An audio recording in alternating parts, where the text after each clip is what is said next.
Om Vishwam Darpana Drishyamana Nagari Tulyan Nijantargatam Pashyannatmani Mayaya Bhairivodbhutai Yatha Nidraya Yasakshat Kurute Prabodha Samaye Svatmanamevadvayam Tasmai Shri Guru Murtaye Namahidam Shri Dakshinamurtaye Bijasyantarivangkuro Jagadidam Prang Nirvikalpam Punaha Maya Kalpita Deshakala Kalana Vaichitra Chitri Krutam Maya Viva Vijrumbhayatyavimaha Yogi Vayasvechaya Tasmai Shri Guru Murtaye Namahidam Shri Dakshinamurtaye Tasmai Shri Guru Murtaye Namahidam Shri Dakshinamurtaye Om Sahana Vavatu Sahanau Bhunaktu Sahaviryam Karavavahai Tejasvinavadhitamastu ma vidvishavahai Om Shanti Shanti Shanti Sadashivasamarambham Shankaracharya Madhyamam Asmadacharya Paryantam Vande Guru Paramparam. Om. So we'll be studying a mantra of a Muṇḍaka Upaniṣad which reveals the entire process of gaining knowledge and thereby becoming free from something which is undesirable for every human being.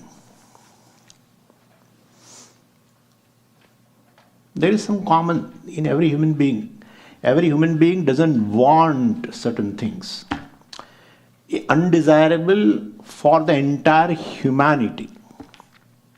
Something which is undesirable to a given human being cannot be addressed by Shastra. That's an individual issue.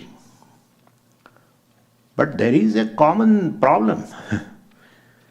Vedanta talks about it as a fundamental problem. Kindly pay attention, we'll be discussing few things today. Anyway, so basically, we'll be discussing that mantra which belongs to Muṇḍaka Upaniṣad. First thing is, what is Upanishad? So Upanishad, basically we call it as a Vedanta, and it's a part of the every Veda, end portion of the every Veda. And there are 4 Vedas, and every Veda has a end portion. Upanishad, they say total 108 Upanishads, which belong to all these 4 Vedas, etc. And it is in the form of a dialogue between a teacher and a student. Student asks questions, teacher answers. Student has a further doubt. You find even in the Bhagavad Gita also same thing. Arjuna also asks question and Bhagavan answers. So it's a dialogue. Entire thing is a dialogue. Nothing to be believed. Yeah. Nothing to be believed. Anyway, so Upanishads basically are, which is the end of portion of the Veda, and that's how it's called Vedanta, and it is in the form of this dialogue. And Upanishad definitely, in word Upanishad indicates a knowledge of oneself as whole, which Shastra says as a Brahman. And it is derived, this word is derived from the verbal root sad, with the 2 prefixes, upa and ni. Upa plus ni plus sad becomes Upanishad. And the root sad has 3 meanings. First is to wear away. Second meaning is to destroy. And third meaning is to reach or to know. So, and upa means something which is very near. Ni means something which is definite. In general, this is the meaning. So these two prefixes, upa and ni, applied to the root sad, well, indicates, these two prefixes indicate that the knowledge, definite knowledge of something which is very near. Right? Upa means which is near. Ni means nishchaya, definiteness, definite knowledge. So upa plus ni indicates it is a definite knowledge of something which is very near. And what is it that which is very near? That's a question. Well, nearness is always understood with regard to something which is farther. And so, sun is very near compared to the other stars in the galaxy. But with respect to the moon, sun is farther. But then moon is farther than Canada. And Canada is farther than your home in United States. Swamiji, we don't belong to this country anyway, but I'm just saying. So, Canada is farther than your home in United States. Your home is basically farther than your own body. Right? Your home is farther than your own body. Body is near compared to the home. So what is it that which is near? Well, the nearest will be what? Whatever we refer to as I is nearest. There cannot be nearer than the I. Am I right or wrong? There cannot be nearer than the I. So whatever you refer as I is nearest. If you say body is I, then body is nearest. But it is a hasty conclusion. Compared to your body, your thought of the body is near. Am I right? Thought of the body is near. What is near? Body is near or thought is near? Thought is near. Mind is near. So thought of the body is near compared to the body. Even very thought also is objectified by you. Swamiji, I have right now this thought. I am angry upon you. Or something like that. Means there is someone who basically even objectifies the thought. Right? The subject, which we call I. That I is the nearest. Compared to even my thought. Compared to thought, body is farther. Compared to body, house is farther. Compared to house, well, country. Country, then other country. Then moon, etc. What is nearest? I. In English, we call self. There is a reason why we call self. We will see that. So, I is called self. In a Sanskritam, we call Atma. Is nearest. So, this upa, which is near, means, and ni means nishchaya, definite knowledge. So, definite knowledge of something which is very near, that is nothing but the self, I. In fact, the self cannot be called nearest. Nearer, nearest, farther, everything is with respect to objects. Am I right or wrong? It's all with regards to objects. Because you will say nearest, means nearest to whom? I. Therefore, I cannot be called nearest. Could you follow? For object, you can use this word, nearer, nearest, farther, farthest, whatever. So with regards to I, you cannot call even nearest. But still we call it because it can never be far away. It can never be remote. That's how we say nearest. That's it. Not that the self, the subject, is objectified. In fact, the definition of subject is which is not available for objectification. That is the subject. Am I right or wrong? If you have some questions, please note it out, because we have so many satsangs. You can ask later. Okay? Please understand this. We are discussing a very fundamental problem of the human being. Without solving that, everything is meaningless. At the end of the class, I will prove it. Everything is meaningless. It is simply people pull on their lives, really speaking. Especially after 15, 20 years of initial life. That is what psychologists call mid-age crisis. Yeah. It's simply pulling on. Helplessly. We'll see. So the prefix upa indicates a being which is not subject to distance or which is not being objectified. And that is the self. That is I. That is Atma. The ultimate meaning of the word I is this, indicated by the word upa, by the prefix upa. What is ni? Well, I told you. Definite knowledge of I. Right now? Definite knowledge of I. Do you think, Swami, that I don't have a definite knowledge of I? Absolutely, you don't have a definite knowledge of I. You have so many confusions regarding the I. You have vagueness regarding I.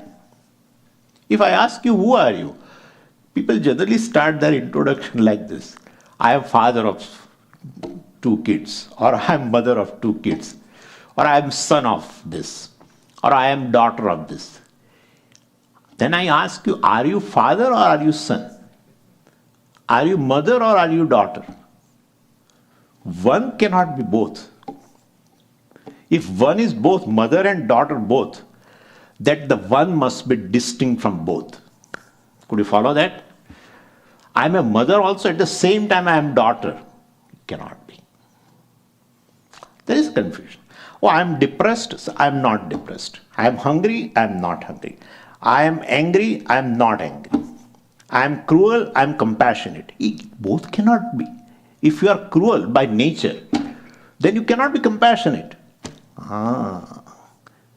Opposite attributes at the same time, at the same place cannot exist. I cannot say I am tall and short. I am tall and short, I cannot say. I am fair and dark, I cannot say. Either of them is right. So if you are father, you cannot be son. If you are a son, you cannot be father. Swami, you don't understand. You really don't have any common sense. With respect to my son, definitely, I am father. With respect to my father, I am son. Yeah, I am asking you with respect to yourself, who are you? Don't relate to anybody, suppose. Who are you? Are you doer or are you an enjoyer? So, yeah, I am both. No, cannot. So you have definitely a lot of things to be said about you. I am asking, what is definitely you? As a basic thing. Who are you? What are you? Not know. So nishchaya, definite knowledge of oneself, given by what? Upanishad. Okay? All other things then becomes relative. Related to something, you will say then. But with respect to yourself, who are you? That is the criteria that, is not known. And so in the self-image, there appears to be some confusion, and this confusion is recognized by all. So what am I then? Am I really basically a mortal? Am I really the cells that constitute this physical body? Am I my thoughts? Or am I much more than this? I am my thoughts, Swami. Then are you physical body? Yeah, I'm physical body also. But you say you are thoughts, you are mind. You should not say you are body now. Body and mind are different things, right? They are not synonyms. Body and mind are not synonyms. If you say I am mind, Swami, then you should, yes, you are mind by nature. Then you should not say I am physical body. But you say I am a human being, I am man, etc. Right? I am man, etc. or woman, etc. Whatever you say. So definitely, what is a definite knowledge about you? So, well, there is a confusion. So clear, definite knowledge of myself will not arise unless I analyze what I am in light of Vedanta. And also, in that analysis, I will negate also what I am not. In the light of Vedanta, an analysis of self, in light of this teaching, well, I will know what I am and I will negate what I am not. And so, only when I negate all false notion regarding I will be able to clearly see what really I am. And so, the process of inquiry definitely involves a lot of analysis and leads to self-knowledge. And this knowledge indicated by the prefixes upa and ni. Ni, well ascertained knowledge of upa, self. It presupposes there is ignorance of self. We have to see what is this ignorance, etc. Anyway, and what is definitely result of this knowledge? Before we attend the camp and attend your classes, we would really like to know what are the benefits of self-knowledge. Naturally, we are all result-oriented, practical people. And so we seek only that knowledge which will benefit us in some way. So, well, it is indicated by that sad. Upani means self-knowledge, I have told you. What it will do, this self-knowledge, what will it do? What will it give you is indicated by that root sad. It wears away. Self-knowledge wears away. What? Well, self-knowledge wears away samsara. I will explain, don't worry. Self-knowledge basically wears away bondage. Self-knowledge wears away sorrow. Self-knowledge wears away undesirable thing. Something which is undesirable. Anyway, just wears away? No. Further, I told you the second meaning of root sad is destroys. Yeah. So self-knowledge destroys what is undesirable. Self-knowledge destroys bondage. Means what? Gives me freedom. Moksha. Please understand this. Moksha is not something which is beyond my, some kind of an extraordinary experience or something. Knowledge will definitely removes the bondage centered on I permanently, destroys and makes you free. Okay, so these are the two meanings. Third meaning also we'll see of the root sad. So, and now a doubt may arise, even if self-knowledge can destroy this sorrow, well, will the sorrow return or not? Because all sorrows disappear when you sleep, but return upon waking in the morning. And everything, other things which you even don't desire, those things also, headache you don't desire, undesirable, it appears again. Hunger also, it's a pain, one kind of pain. Hunger goes away, but it comes back. Same way your sorrow, oh Swami, you are claiming that this knowledge will destroy sorrow, bondage, will it not come back? Well, and generally, if the example they give, if a tree is cut, definitely it may grow again, right? You may cut it, but it grows again, sprouting up from the roots. So in the same way, Sorrow may resolve temporarily only to return again. If self removes this sorrow, etc., then temporarily, then definitely we are not interested. This would be the last class, okay? Because every day one becomes free from the sorrow. When you sleep, if you get sleep, yeah. Sometimes sorrow doesn't allow you to sleep. Whenever you are in a deep sleep, you are free. I don't need to study all this. No. Here it's a promise. Yeah. Upanishad, the word gives you word. If you analyze the very word, the root sad, well, definitely says it wears away and it destroys totally, never to return again. Yeah.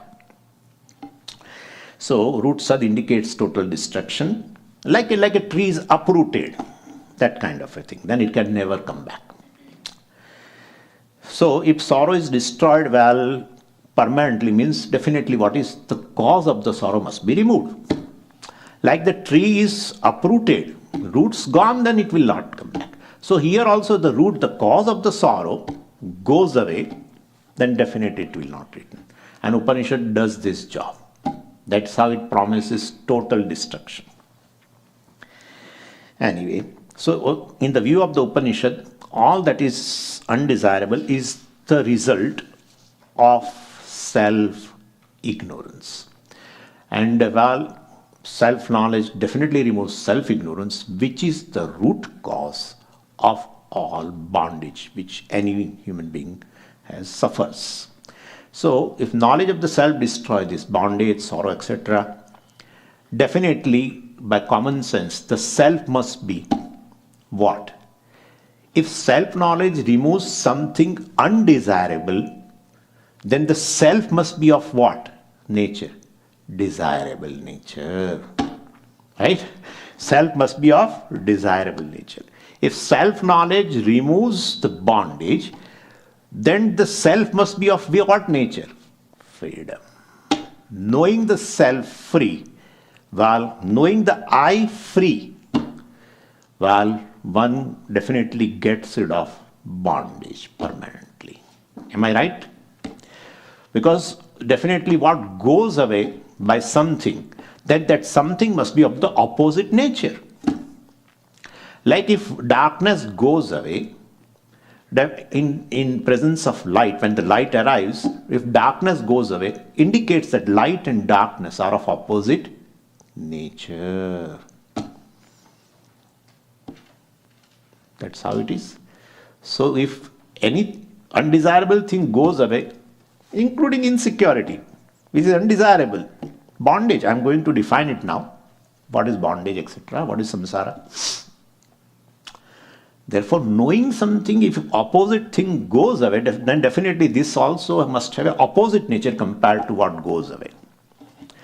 Anyway, therefore, definitely, well, I don't like to be a limited being. I don't like to be a being with a lot of limitations, inadequacy, etc. Well, and that I happens to be, well, definitely of opposite nature, definitely of the nature of wholeness, limitlessness, etc. We have to see that. This is just all prepositions. This is, and therefore, this is implied by the third meaning of the root sad, to reach to know. So when clear knowledge of the self totally destroys self-ignorance, the self is recognized to be identical to Brahman, limitless. That is also indicated by the word Purnam. Also, we use this word Purnamada, Purnamida. I'm not completing the class, but I'm just saying Purnam. Anyway, and so the word Upanishad is understood now as a well-ascertained knowledge of the self that leads to recognize Brahman, thereby destroying the bondage, undesirable thing of the individual. Clear? This is whatever we have said. So because of knowledge destroys all this, bondage, suffering, etc. Everyone desires it, knowingly or unknowingly. Knowingly or unknowingly, everyone is struggling in one's life for this, getting rid of undesirable.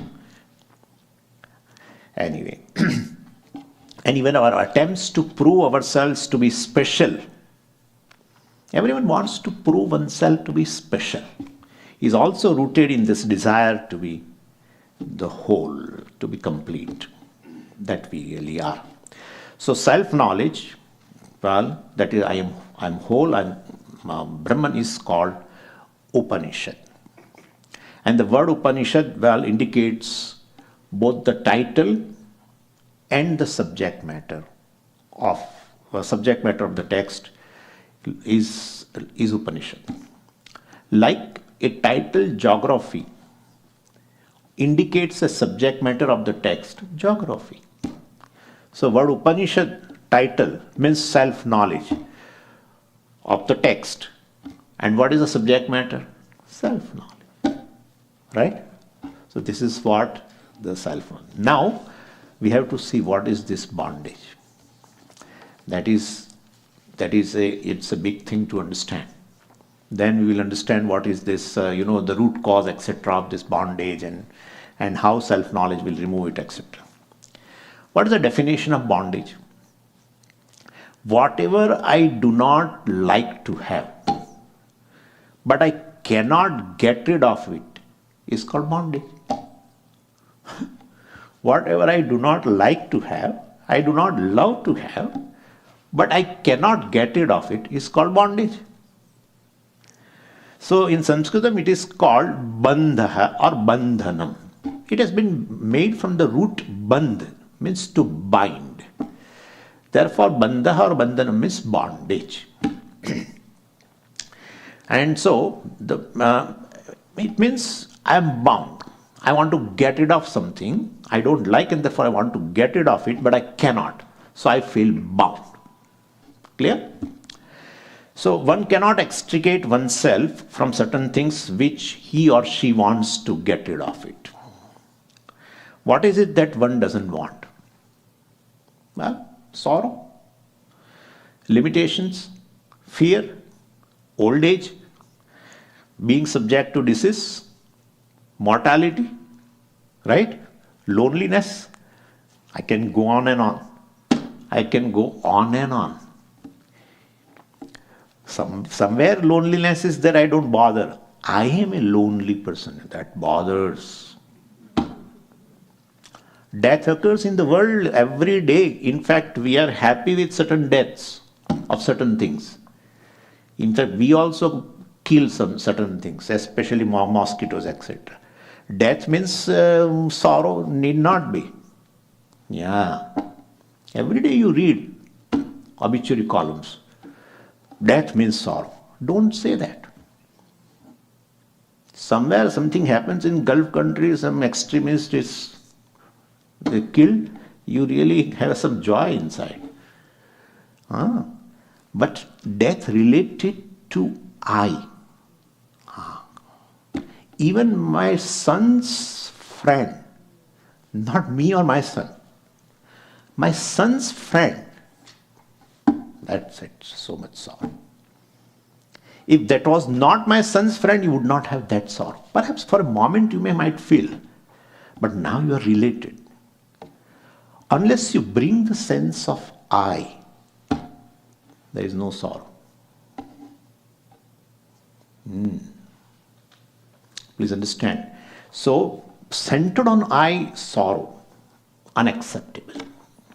Limitation, unacceptable. Fear of any kind, unacceptable. Fear of being rejected, unacceptable. Nowadays, people make a lot of groups, right? WhatsApp groups, this, that group. And sometimes somebody is not included. And you feel... Many fears are there. Many types of fears are there. Not a single fear I want. Undesirable. But I cannot get rid of it. Bondage. What I don't love to have, I don't like to be there, but I cannot get rid of it, is a bondage. And these are the problems of not one or you or me. It's a problem of a humanity. It's a problem of humanity. You may not have a fear of a loneliness, but you may have another fear. Therefore, when one does not love certain things or does not like certain things but cannot get rid of them, they become bondage for the person. And I want to be free from insecurity, but I find myself insecure. That is bondage. Being insecure is a bondage. Being bound by time is bondage. Being bound by various limitations is bondage. No one likes to be limited being. Right? No one likes to be limited being. Physical limitations, that limitation, intellectual limitations, emotional limitations, memory-wise limitations. We'll be discussing that. But Swami, tell me, who is it that feels bondage? Well, Vedanta discusses this. So the physical body does not feel limitation. Poor physical body. Physical body does not have any kind of a complex. That's how it keeps storing fat. Anywhere it stores, starting from here to anywhere. It doesn't have that sense that I will be seen as a ugly. Physical body stores for some day, because some physical body basically, which is intelligent creation, knows one thing. Someday this fellow remains hungry, then I will definitely have to use this fat. So it keeps on storing. Physical body definitely does not feel the bondage, neither does the mind, because mind is an instrument given to you called antahkaranam. In Sanskritam we call antahkaranam. Antah, inside, inner. Karanam means, naturally, without mind, how will you relate to the world? The goal of human being is living. Goal of human being is living. Yeah, goal of living, goal of the human being is not to be alive. That one can remain alive in unconscious state, in a hospital. Nobody says he is living a life. Yeah. Goal of human being is living. What is living, that we'll be seeing. Anyway, so the person, the conscious being, the individual feels the bondage. What is it? That is indicated by word I. That feels bondage. No matter what the person is, wherever there is I sense, there is a sense of bondage. And that I want to be different from what I am is a bondage. In Vedanta we say a life of becoming is a bondage. A life of becoming indicates what I am right now is not acceptable. What is not acceptable? Insecurity, centered on I, not acceptable. I want to become secure. I am limited in some way, not acceptable. I want to become, which is acceptable, right? Acceptable to me, acceptable to others. So this is how a life of becoming is a life of bondage. This is we call samsara. Samsara does not mean that a grihastha. Swamiji, I have brought my samsara. Then he introduces his wife and 2 children. That's not samsara. A life of becoming based on self non-acceptance. Whatever I am right now, I will not accept it. Therefore, I want to become something else. So life of becoming is a life of bondage. I want to be different from what I am is a life of bondage. So, I am a samsari means I am not acceptable to myself as I am now. That is the definition of samsara. But why you call it samsara? There must be some purpose for using the word samsara. Sam means samyak. Very well. And Sara has come from the root sar. Sar means to move. One who moves very well. How one moves? I want to become. I want to become. I want to become. I want to become. Even an old person, the older person also wants to become. He may not be able to become in terms of a certain, material things, but in something is going on inside. I want to become. I want to become. This is how the life is. Then it prarabdha khatam ho gaya. Next life, I want to become. This is called samsara. Samyak sarati iti samsara. Which person slides. Right now you have a certain goal, immediate goal in your mind. I want to become this. And you become that. Once you become that, you find something else I have to become. You become that. Then you find something else I have to become. This goes on. That's called samsara. Anyway, so I cannot but struggle to become because I am not acceptable to myself as I am. So basically I struggle to become that person who is free, who is totally acceptable to oneself. Suppose I become that person in terms of wealth, in terms of health, or in terms of any accomplishment that I gain. Then afterwards, once again I want to become. And therefore, I am always in the process of becoming. That's called samsara. So this ongoing act of becoming itself reveals that there is no way of becoming free from bondage. This is itself is a bondage. So you do not become free because the very fact that you want to become reveals that you are not free. So the attempt to become free is a denial of the freedom as per the Vedanta. The very attempt to become free is the denial of the freedom according to Vedanta. We have to see that. And I have to prove ultimately, right? I am Brahman, I am whole. Swami, what are you saying? Are you in your senses? Don't worry. We'll see that. Anyway, so this is called original sin. Yeah, or original problem. What is original sin? This is the thing. So definitely that constant wanting to become or needing to become somebody else is the original problem. And in that somebody else, well, definitely I expect to see myself as a free person, free from all limitations, free from want, free from lack. I want to see myself as a complete being. In a material world, it is called success.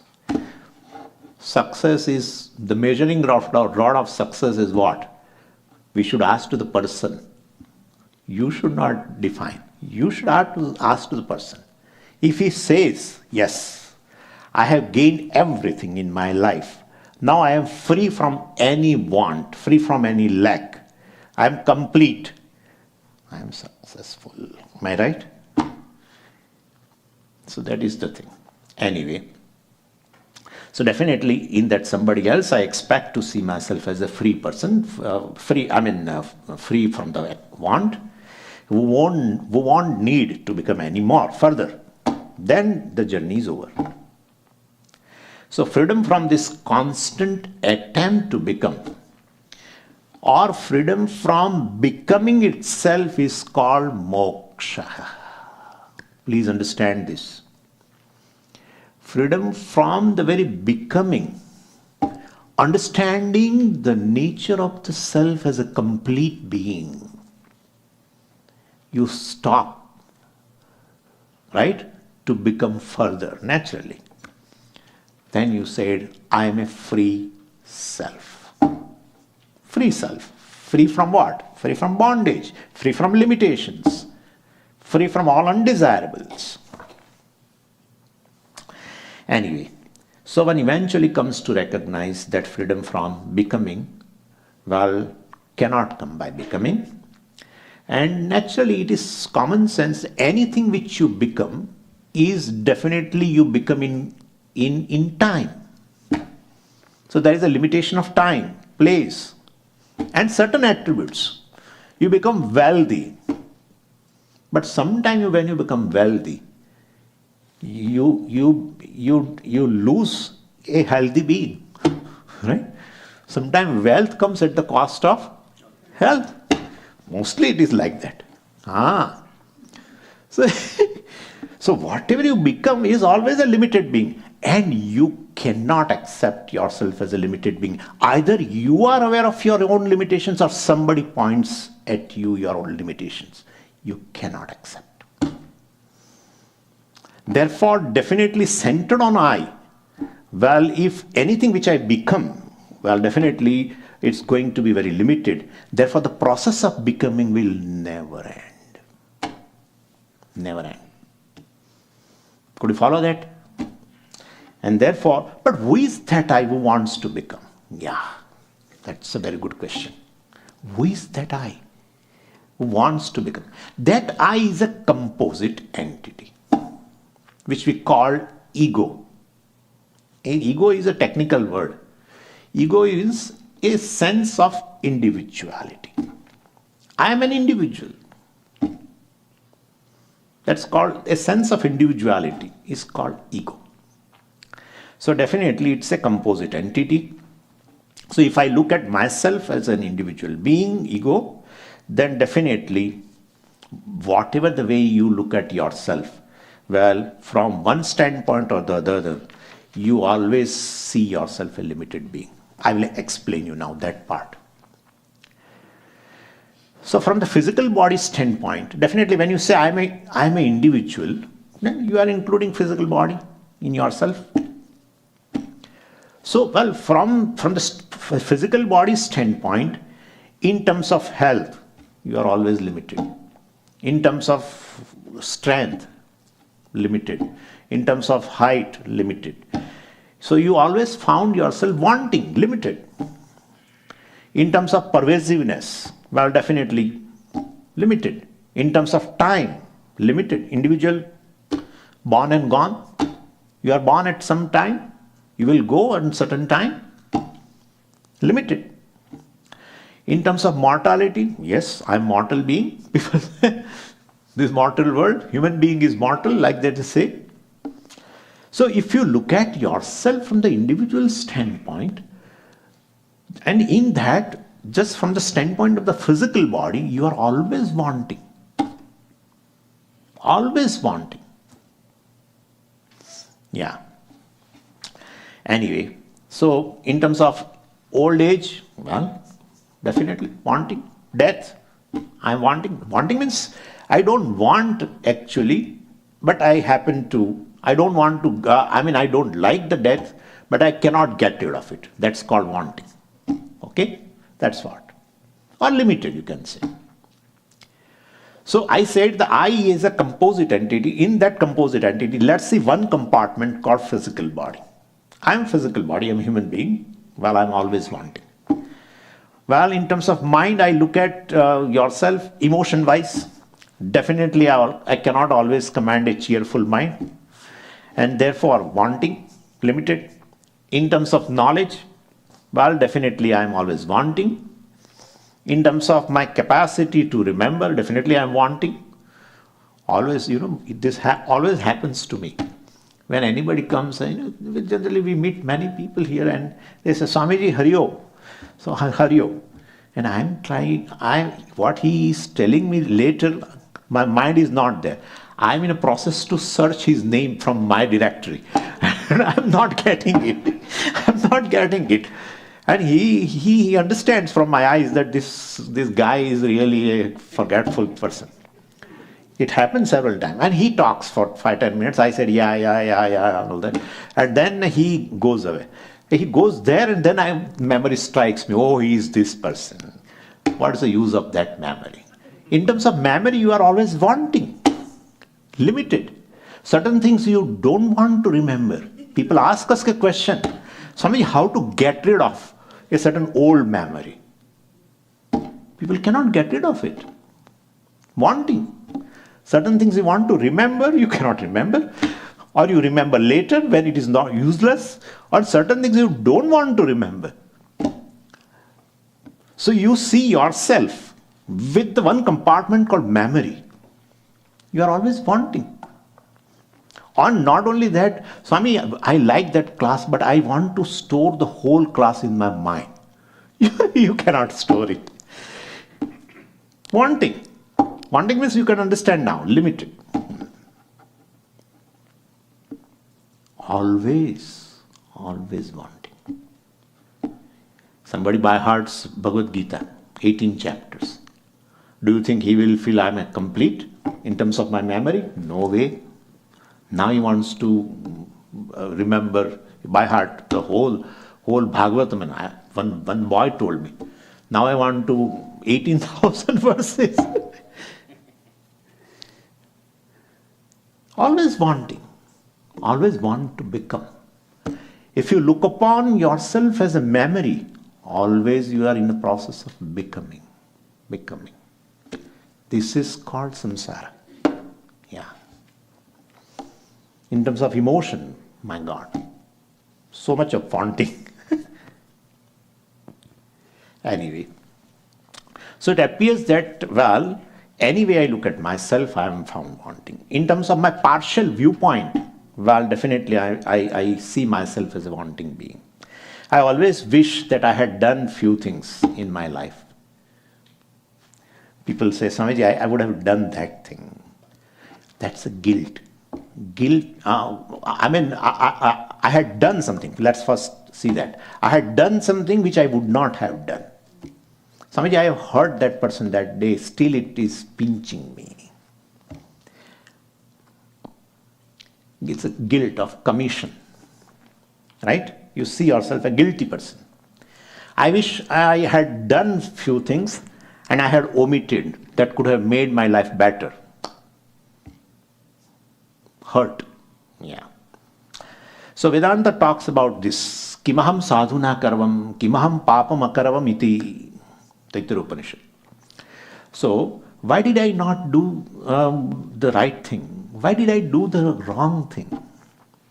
So, this is there in everybody, guilt. And there are many hurts. Why did others not do the good thing to me? Or why did that person do this thing to me? Something like that. Or why did this person not do this thing to me? Etc. etc. That brings a hurt in you. So anyway, in terms of hurt, I am wanting. In terms of guilt, I am wanting.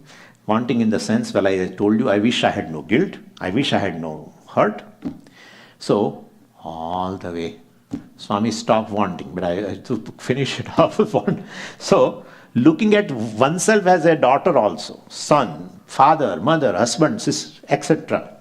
I am found wanting. I wish my mother was a little different. I wish my mother-in-law was different.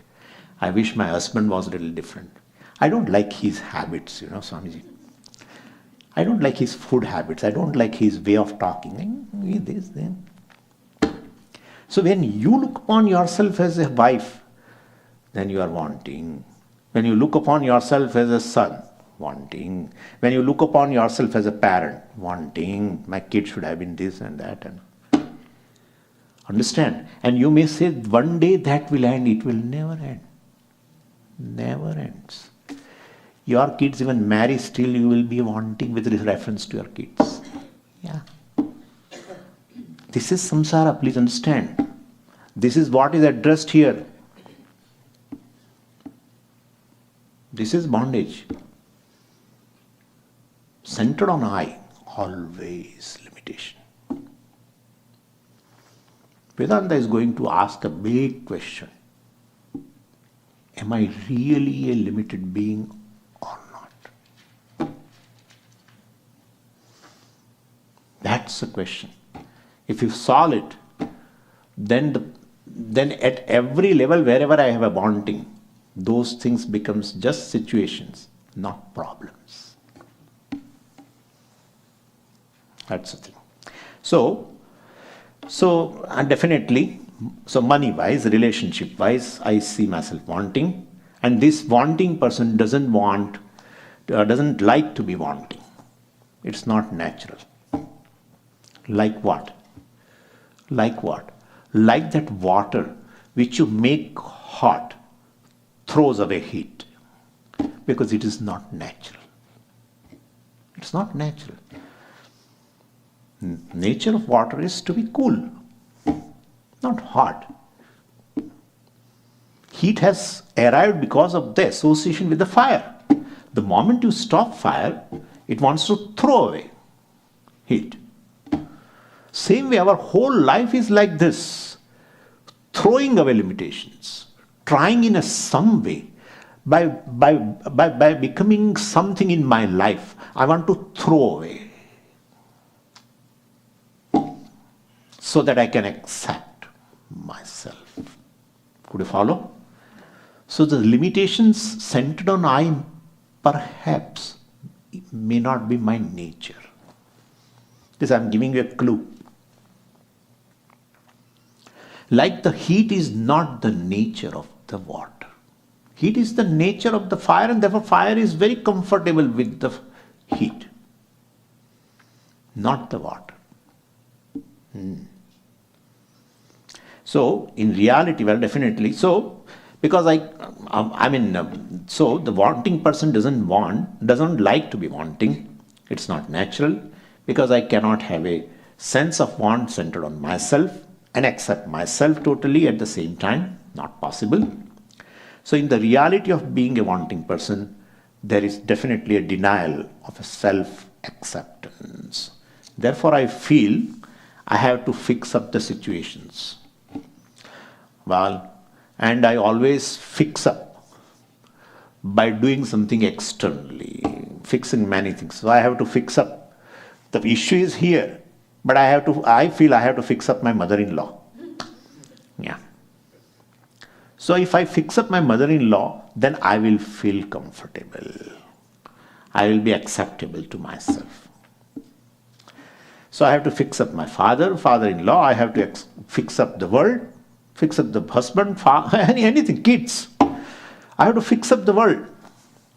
So definitely we are trying to fix up the world and fix up the people, etc. Can we really fix up the things? Well, definitely. No doubt, we do certain things and we have to do certain things, but nothing seems to be really fixed up.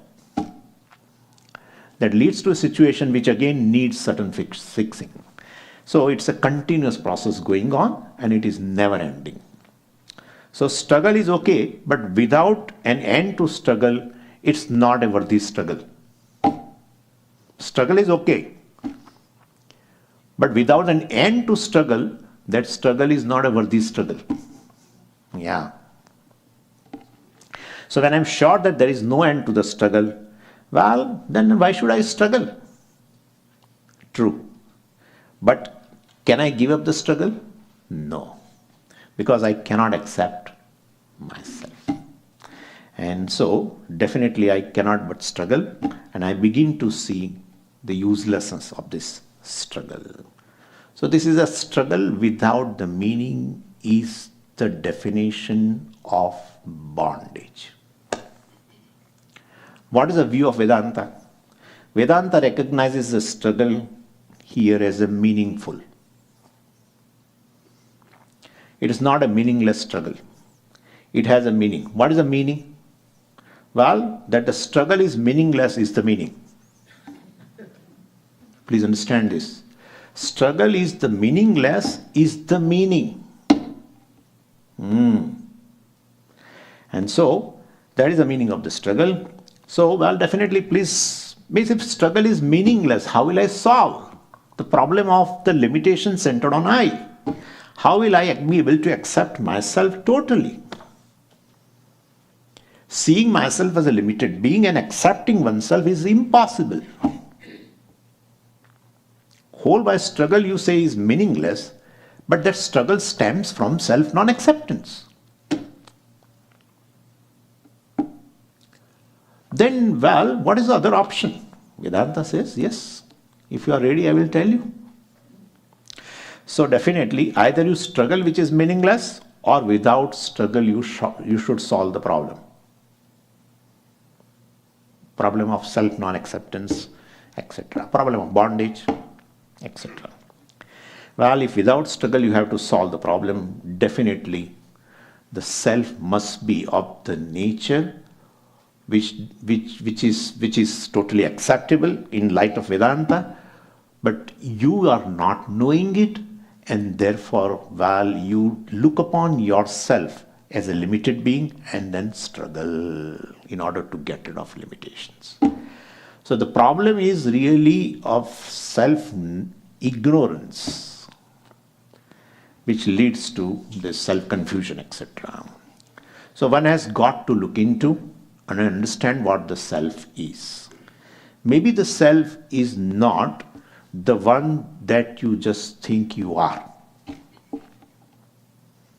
What is your understanding of self? I?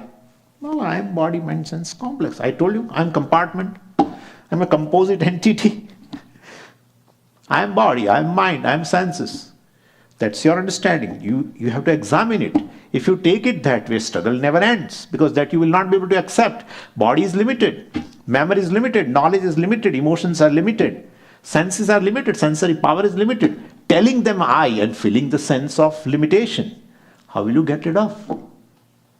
Perhaps what you know about yourself, perhaps may not be true. Perhaps.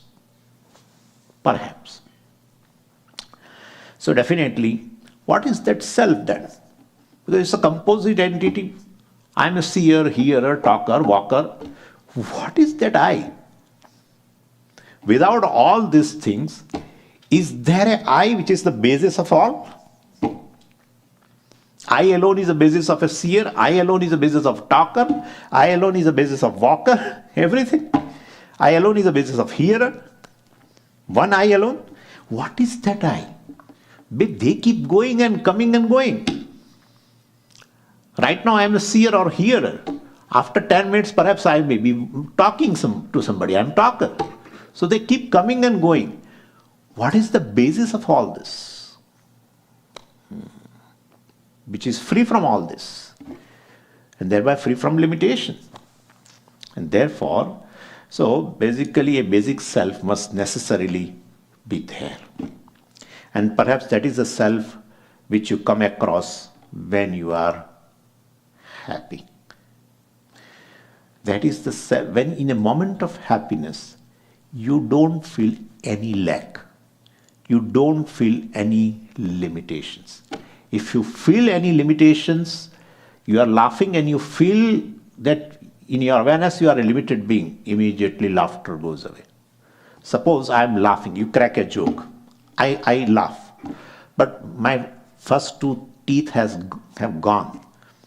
And when I open my mouth to laugh, and you are seeing my face, and then you are concentrating your vision here, and I notice that you are seeing there.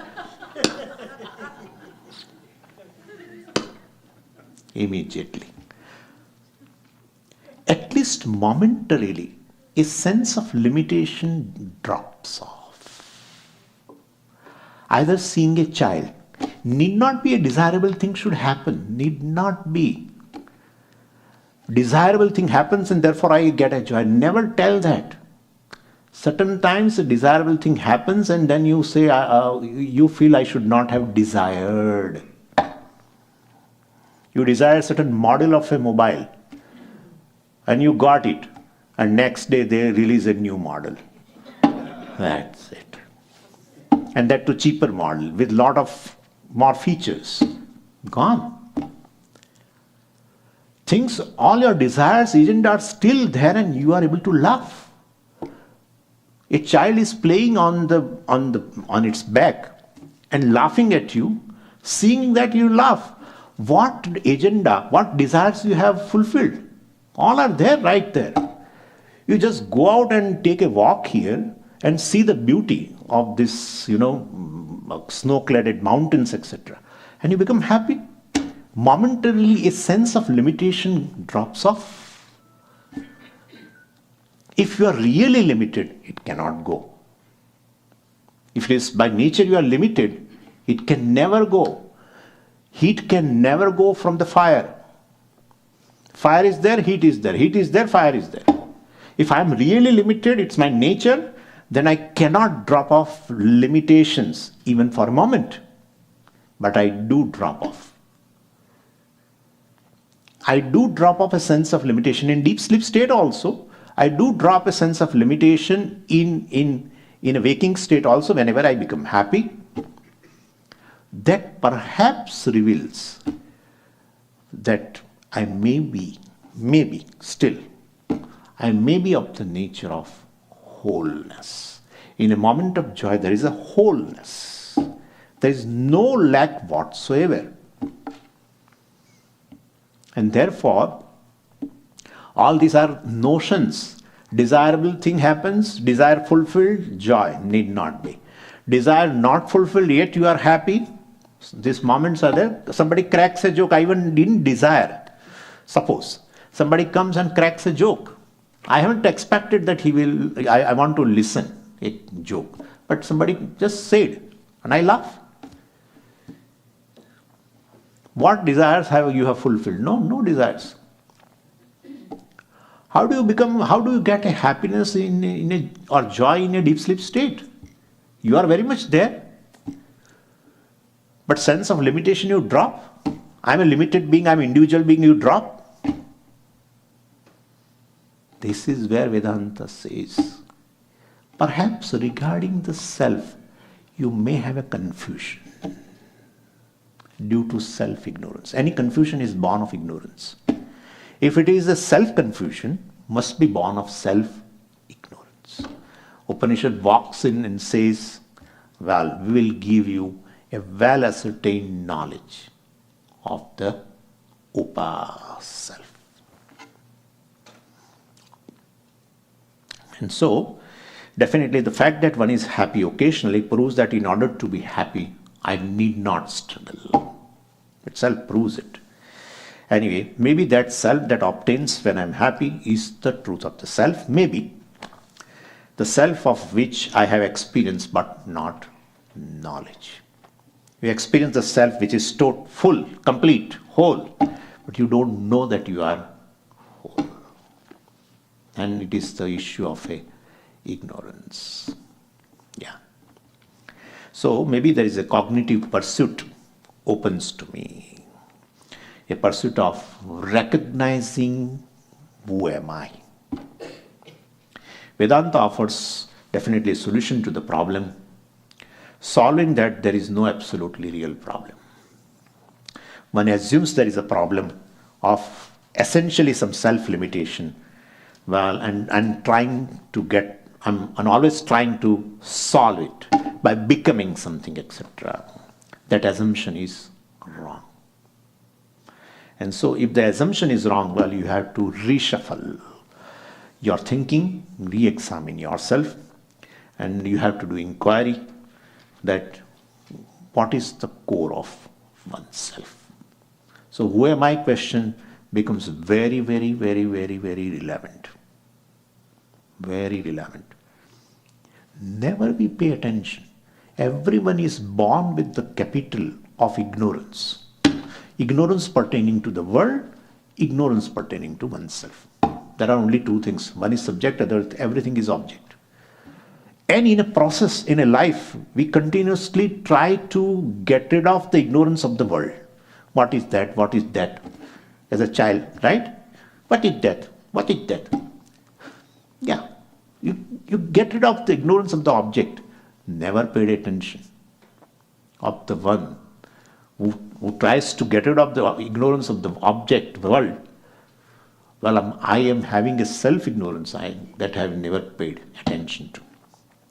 So, well, then how am I going to look at myself? What is the means of looking at myself? Well, in this process, the whole Vedanta teaching becomes a means of knowledge. In the vision of the Vedanta, you are whole, you are Brahman, and in that you have a very big picture about yourself, the vision of yourself being a free self, unchanging self. So I am the whole is a solution. There are two types of problems. One type of problem in which the solution lies outside the problem. Like I am feeling too cold. Solution lies outside. I have to go to the fireside. I may go to Florida. I may go to Bahamas. Solution lies outside. Yeah, but there is one other problem where the solution lies in the problem. Like that's how we have puzzles, that jigsaw puzzle, etc. If you don't understand it, it's a puzzle. If you solve it, there is no more a puzzle or problem. So therefore, I am the problem, the confusion, the confused self, a limited being based on, well, definitely self-ignorance, becomes a problem. And the solution lies in knowing the self, by getting rid of self-ignorance. And therefore, so if I am not acceptable to myself, and the self is by nature acceptable as per the Vedanta, then I have to discover that I am acceptable to myself. The self that is not different from the whole is acceptable because it cannot be better than what it is. So definitely nobody really needs to fix up the self anyway. And so, anyway, but this knowledge also requires, because I have to give you introduction tomorrow to even Muṇḍaka Upaniṣad, even to gain this knowledge, like in any other field of knowledge, you need a certain preparedness. Yeah. And that preparedness is definitely in terms of certain attitudes, values in your life, certain definitely religious life based on your prayers, etc., because you seek a grace of Ishvara. And therefore all that is also a part of this pursuit, which is called yoga. Bhagavan calls it as a yoga in Bhagavad Gita. Iti Srimad Bhagavad Gitasu Upanishadsu Brahma Vidyayam Yoga Shastri. Brahma Vidya, self-knowledge, of course. That's one of the subject matter in Bhagavad Gita. Other is a Yoga Shastra, preparedness for the knowledge. One has to qualify for particular knowledge. If you are really seeking freedom in absolute sense centered on I, well, you should have a relative freedom. That relative freedom is given by this yoga. Makes you free from certain obstacles, prepares your mind free from obstacles. In that mind, this knowledge really works. You are able to assimilate that knowledge. So anyway, once there is such a thing as a self-ignorance, there is self-confusion, and definitely, so I'm limited being is a conclusion, wrong conclusion, and will be seeing that, how it is wrong, etc. But I have no way of taking myself other than this physical body, mind-sense complex. Even though based on that only I feel I am limited being, but what else I will take myself for? If really what am I is not known to me, what is proximate, very intimate, I will take it as a self, because I am conscious of myself. At the same time, there is self-ignorance. If I am conscious of myself and there is no self-ignorance, I would claim I am whole. Could you follow what I am saying? The human being is totally self-conscious. So there will be self-judgment all the time. But if you are self-ignorant, your judgment is going to be wrong. So what is intimate? This body, mind, sense complex is taken as oneself. And they are limited in nature. So I take myself as a limited being and then try to solve it. I have a self-non-acceptance because by nature I am not. Therefore I will not be able to accept. And then I keep on struggling in my life to become something. Thinking that once I become that, I'll be free from all limitations. That day never comes. That's called samsara. Keeps going. Anyway, so that is body, mind, sense complex, etc. Well, they are called superimposition, basically. So the self is mistaken for the body, mind, sense complex. And body, mind, sense complex is myself is okay. Like that actor. Well, he says, I am king from one standpoint, from the standpoint of role. But if you ask from his own standpoint, he says, I am not even a king. I'm not even a king. Could you follow what I'm saying? From one standpoint, he says, I'm king, because he's playing a role of king. So he says, I'm king. But from his own standpoint, he says, I'm not a king. I'm an actor. Same way, so from one standpoint, definitely I say I'm body, mind, sense complex, I'm human being, I'm this, I'm that, I'm son, father, etc. But from my own standpoint, I am just whole, consciousness, etc., which we'll discuss, don't worry. So this is how Upanishad walks in, giving you well ascertained knowledge of yourself, and knowing which you become free from bondage, the sense of limitations, forever. Could you follow now? Forever. Because you in your awareness now, you know who you are. Right? So even you assume various roles based on body, mind, sense complex, father, mother, etc., you will not lose a sight of yourself. Like the actor never loses a sight, whatever the role he plays, of yourself. Because already a cognitive space is created in you. Like actor has a cognitive space. He knows who he is and what role he is playing. So that is how we have to understand. So this is the thing. We will stop here. Further things we will discuss. Om Purnamadav Purnamidam Purnat Purnamudachyate Purnasya Purnamadaya Purnameva Vashishyate. Om Shanti Shanti Shanti. Harihi Om Shri Gurubhyo Namaha. Harihi Om. So anybody wants to meet, I have decided that after the class is over, here there are chairs, etc. So anybody can just come up the stage, and we can talk here itself. After every class we will sit, because actually the lunch is at 12:30. Still we have 15 minutes. So in case anybody wants to meet, I am sitting here, and any person can come.